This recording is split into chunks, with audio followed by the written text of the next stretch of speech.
So after popular request, today's video will be covering how to dry brush the armour on black Templars and how to finish them off to this level super quick.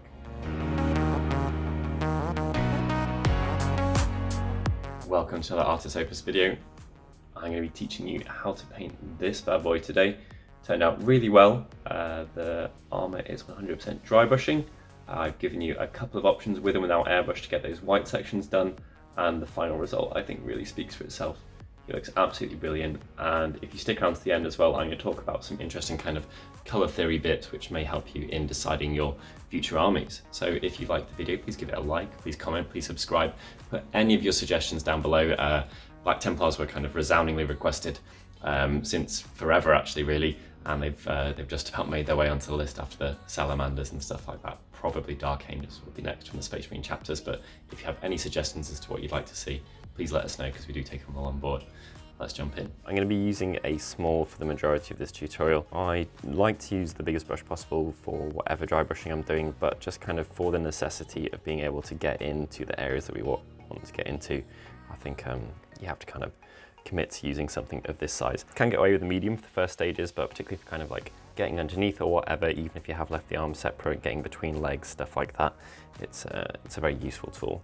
So waking up our brush a little bit, and now we are going to very carefully take some of the Dark Reaper. Now there is a chance that I might even need to add a little bit of black in with this for the first step.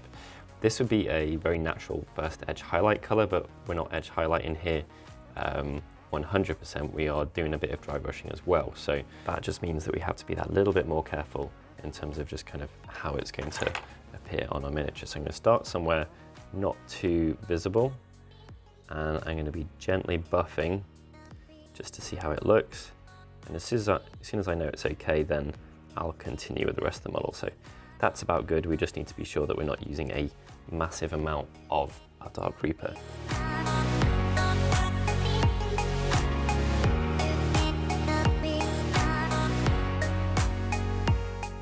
Now, I don't want all of the armour to look bluey or even bluey grey, it's only the edges. So after the first stage, you've kind of laid the foundation for your other stages to land on more easily, but we are pretty much looking to be doing edge highlights exclusively. So it's going to be very gentle buffing and kind of more traditional directional dry brushing. So if you have an edge, I'm going to be going against the edge. Oh, my brush is a bit too wet there. If this happens, just remove the excess moisture off on your hand or something. You'll get a feeling for how much is on there because it'll feel cool to the touch, and as it feels less cool, that means you've got less water on it. So let's try that again. Work it into the bristles, work it off on the palette.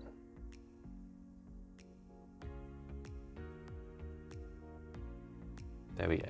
So I'm going to be picking the edges and specifically working against them. So this top edge here, going out at this angle, just flick off any kind of flex you get or anything like that.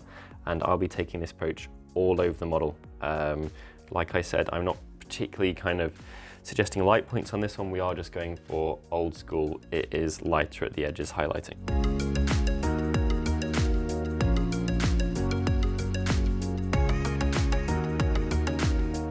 I'm jumping to a small, but it is a fresh one. And the reason for that is that I want this Fenrisian Grey final highlight to be kind of pretty sharp. There's still a chance that we're going to glaze things down, but this is all kind of a standout edge highlight, so I don't want it to be contaminated by previous paint, and we're going to be extremely careful with it. This is going to be a kind of a soft edge highlight only. We're not looking to buff any areas particularly or anything like that. It's just hitting the edges of the areas that we've previously hit with our former steps. So always directional. Bring this in here a little. I'm trying to hit all those edges. This kind of, whatever it is, protective hip plate, that shows exactly what we're going for. Very gentle, all over the model, always directional, always going against our edges, and you really shouldn't need much on the brush at all to kind of help this stuff stand out. A few selective areas like this round bit here on the ankle, I will be doing stuff where there isn't an edge, but I'm trying to suggest that there is as far as light is concerned.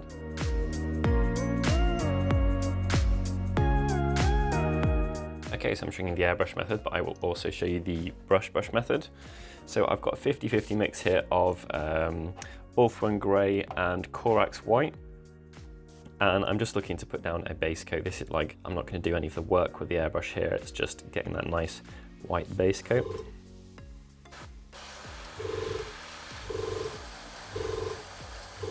Just building it up gently, making sure I hit it from all angles, not looking to do anything directional. I just want to get the entire thing base coated and filled in. So I'll basically do what I've done there once again, and I'll do that on both shoulder pads, and then I'll paint in the knee. Okay, so while these are drying from the airbrushing, I'm going to show you the way that I would do it if I'm not using an airbrush. Just got the same mix here, 50-50 Ulthuan Grey and Corax White, and essentially it's just going to be exactly what you'd expect. A few thin coats of very diluted paint, and as we build up these successive layers, we'll just get a better quality of coverage on them. I've taken them off his base because that makes this much easier. And this is probably going to be, it's not going to be 2 thin coats, it's going to be maybe 3 or even 4, but I'm just going to work quickly over it, make sure I let them fully dry between each layer, and if we do make any mistakes we can neaten them up afterwards, so don't worry if you go slightly outside the lines, it is not a major issue. So as normal, try to be efficient with my time while I'm waiting for layers to dry between his knees. I'm going to be filling in the details. I'll be using that with a kind of selection of our firm favourite colours, so I'll be whacking out the Vallejo Game Air Silver for the silver undercoats and Mephiston Red for the red sections, stuff like that. I'm just going to work all over the model doing my base coats.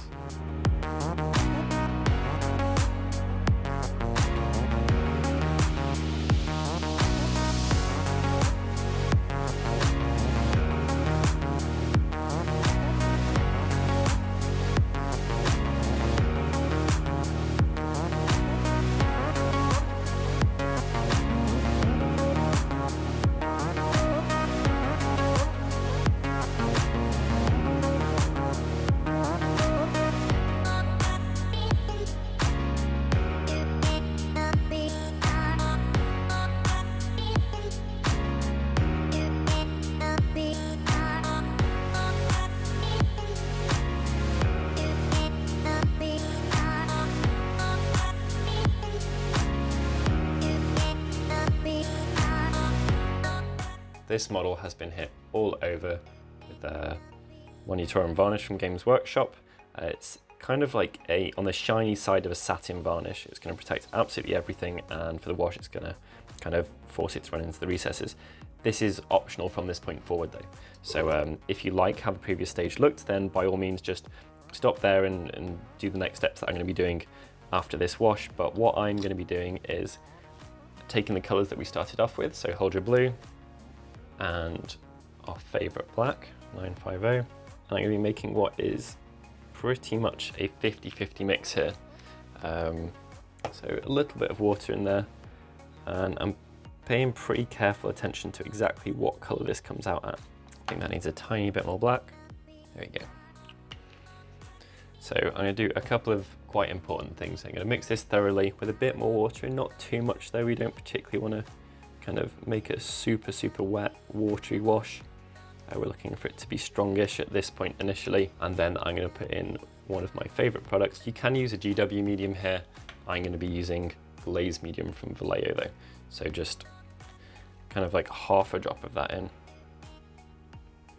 Basically you want some in there.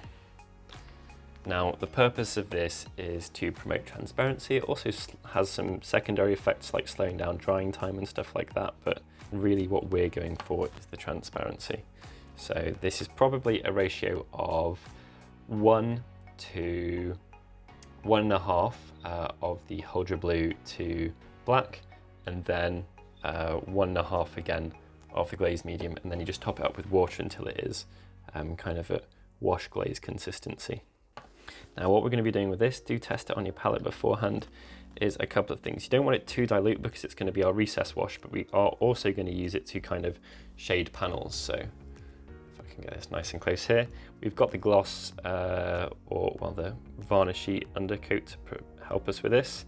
So kind of the general rule that I'm going to be following is I'll put down a first coat which is towards recesses, then I'll go and wash my brush and I'll fade it out. Anywhere where you make a mistake, because we've got that varnish down, you can just remove it and you can get rid of pretty much 100% of what you've got there. So it's kind of like oil wash principles, but we're doing with acrylic paints. And the process we're going for is this kind of organic, fairly forgiving, specific wash. So I'll show you once more on this part of this model. So into the recess, wash my brush.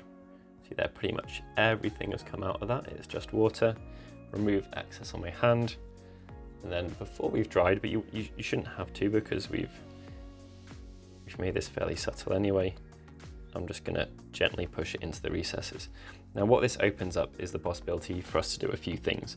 We can, any edges that we think are too bright, they don't kind of fit with what we've gone for, or any areas where we've made a mistake, we can put a little bit more of the wash there. We can use it to run, as long as it's not too diluted, into recesses. So areas like the backpack here, we can just fill in.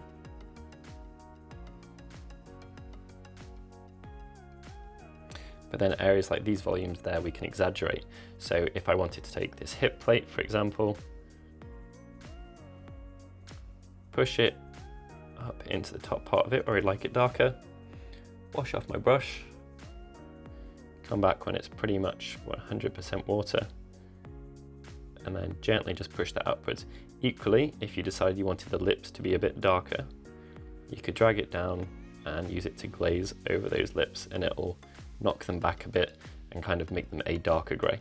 But it's a very, very flexible option. You can do it absolutely all over, and because of our varnish we've put down, if you want to dilute it and use it on the metallics, which I do, then it should behave really nicely. Let's do that again here. It should behave quite predictably, and because we've made it of the base colours of the model, if you get overspill anywhere, it's going to be way less noticeable than if we were using kind of a different brand new colour to the mix. So this will be used all over the model, and then we'll do some highlighting and picking out details on the specific bits just to finish.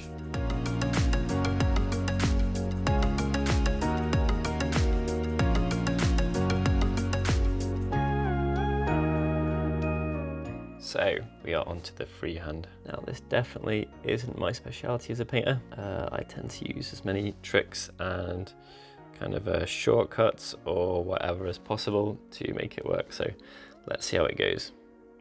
So when I do freehand, I tend to break things down into simple shapes and then expand on that. Make sure my paint is exactly the right consistency.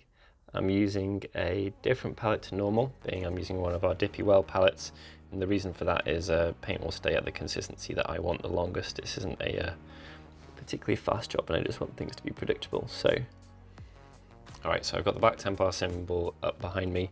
What I'm going to do is do a small cross. Doesn't matter if it's not perfect.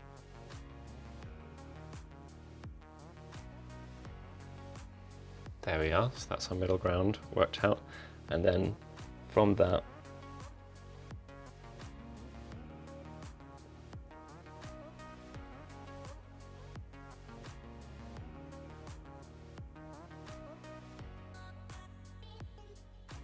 you can just build up that type of shape multiple times. So it'll take me a few goes. I'm ready with the Ulthuan Grey. Part of the reason for grazing the Ulthuan Grey in the background is we've got a pure colour there, it's not a blend, so if you make a mistake we can just go in with neat Ulthuan Grey and kind of Tipp-Ex out our mistakes. But it's all about kind of getting it at a place where you can completely control it and breaking it down into a less intimidating set of shapes than the original.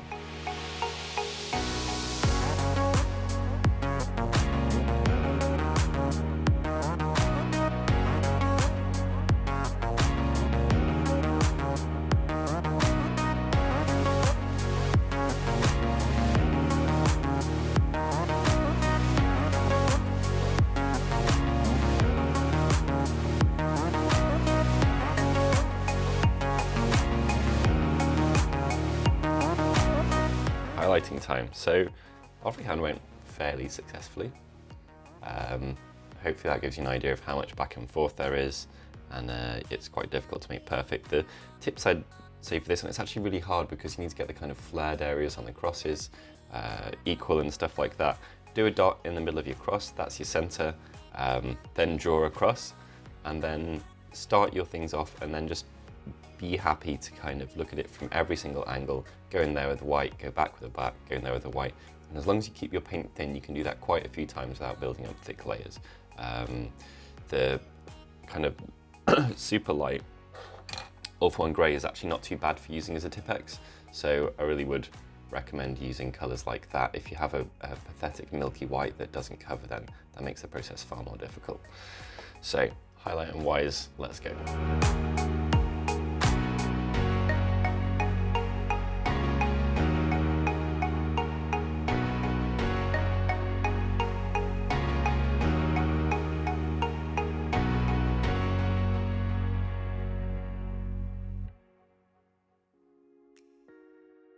Thought I'd take a second to show you how easy it can be to fix mistakes. So somehow this guy's got black on him, or it's a very concentrated version of our wash. So with my dilute silver, I'm just going to gently dab at the areas where there's too much of that wash.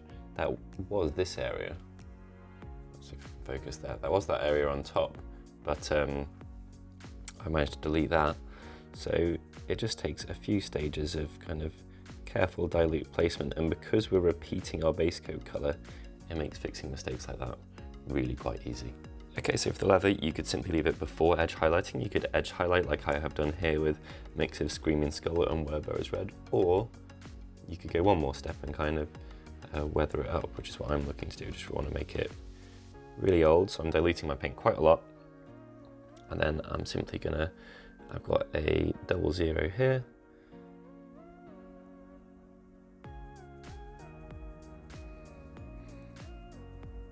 concentrating on the edges.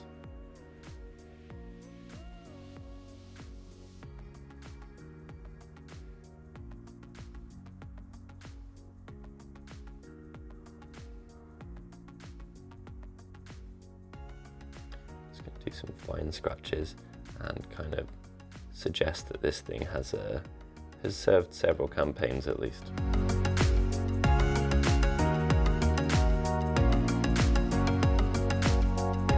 Looking good there, and as normal, as I always say with these Space Marines, I've chopped the stem off the base of his head, and I'm going to choose which angle to face this head at. It's a really crucial part of making your Space Marine look alive and alert and not like a robot.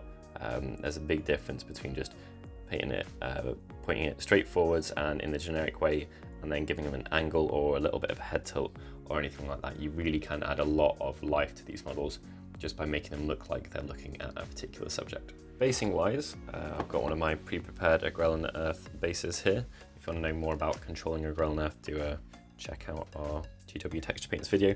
I'm going for kind of a typical Byron wet blend TM speedy basing. So we've got our word bearers that we've used elsewhere, and a little bit of Scrag Brown. I'm going to water them down a tiny bit. Basically what we're going to do is dab them pretty thickly around the base with a brush that has seen better days. Please don't use your favourite brush for this. That would be a sad state of affairs.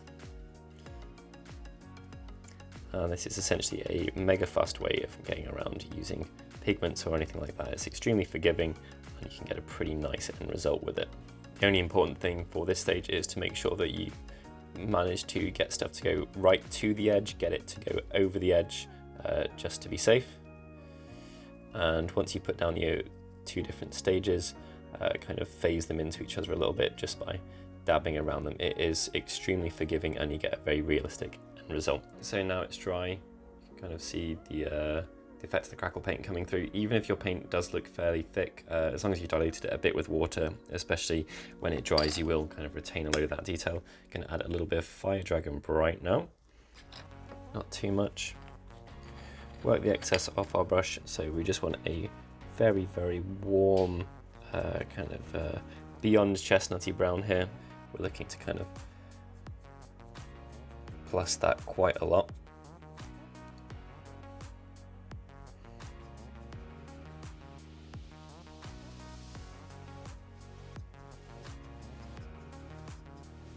Now, because the paint we've used is already in the orangey spectrum, this won't look as ridiculous as you think it would, given that we're putting a bright orange on top of something.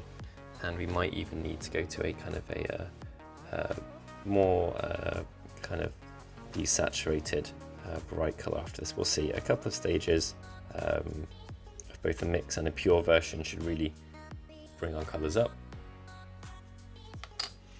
So what I'm going to do is just grab a little bit of Screaming Skull, which we've used elsewhere on the model. This could be any bright though. You could even use a kind of a pastel-y orange if you wished.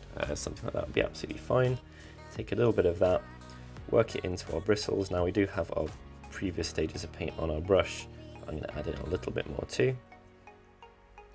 And then this should really pick out edges like nobody's business. The only thing to be wary of, as with this, is just on that first kind of application to the model, make sure that nothing is too much. That's looking about perfect now. Because the colour that we're adding is an orange, even if you went super bright with this, you wouldn't need to worry about it looking particularly unrealistic. Although given that we're painting kind of an alien planet-esque base, I don't think we have to worry too much about that type of stuff anyway. So with the final stage of dry brushing finished, we're good, and all that remains is to put any details on you like skulls or leaves or stuff like that, and a couple of tufts, black that base rim, and the model is good to go. Now, I always prefer to add details if at all possible with the model on the base, just because you get a better idea of kind of the personality, where it's looking, where there's going to be space, that type of stuff. And once I do have that, then I can, if I can pick it up, kind of speculatively have a look where I think details would look good. There we go. He's rolled off there, but I'm happy with that position. I've got some super glue on my palette, so all that remains is to carefully dab the areas of this model that will be in contact with the base, take off the excess, and then carefully pop it here. There we go. So what I'll do is I will kind of cloak that in shrubbery, just to make it look like it's a little bit more organic. And the reason for placing it there partially is there's this kind of this line that I don't really like on the base, and that's because a piece of slate fell off it. So one of the nice things about basing is where you put your details can be dictated by which areas you want to cover up and hide your mistakes on. So as the model is drying, I've just had a look at things, and I think it's always important to kind of have a 30-second think when you look at what you believe is your final model, to work out if there's anything missing. Now obviously I've not completed all of the freehand on this guy yet, because it takes forever and I hate it. But one thing I have noticed is that he doesn't particularly blend with this base as well as I'd like. So what I'm going to do is, especially while it's wet on the palette, I'm just going to dilute my basing colours a little, or a lot rather, check out there on the back of my hand. And I'm going to carefully run some of these colours into the recesses around his feet and glaze them on the lower portions of the model. Now, this isn't a big thing, but it should go a long way just to kind of basing him in the environment that I've based him in. Doesn't make so much sense given the words I've used, but you want this guy to look like the environment that you've put him in. He belongs there, he's come from there, and of course he's a Space Marine, so he could have literally just dropped from the sky, but I want this guy to look like he's come from his environment he's been in for a few days, so especially on the very underside of the feet. But generally speaking, around the lower parts of the model, I'm just gonna work a little bit of this in and just try and kind of ground him where he's meant to be. Now this is a small thing, but it should be a really significant thing, and hopefully when we come to the final pictures of the model, you'll really see how much of a difference small changes like this make to the overall effect of a miniature. That head tilt, that angle, and kind of a clean but well presented bases. You've got to give your miniatures the best start in life they possibly can, and painting the miniature well isn't enough to do that. You have to paint your miniature in a way that makes sense, and then make the model as a whole, its base, its accessories, gloss mat, whatever, make all of that make sense too.